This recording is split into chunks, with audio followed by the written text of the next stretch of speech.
Mare, pwede ba umutang? Magkano? Saka bakit? Bibili ako ng fishball para 20 pesos lang. Sige, tingnan ko yung wallet ko. Kagini. Ay, sorry na, Mare. Wala akong trabaho. Wala pang pera. Utang nga. Kasi yung Mare ko nag-utang sa akin para fishball eh. Yan! Kunin mo! Kunin mo! Sabihin mo!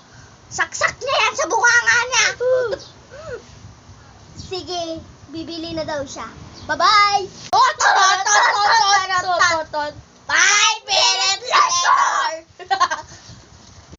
Ay, may pera! Ito na pala yung utang ko. Salamat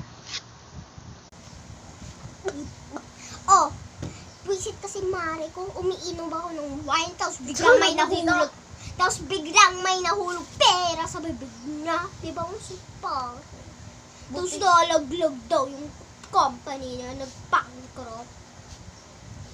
Yun nga, diba? Baboy kasi siya. Yun nga, kamukha niya. Wait!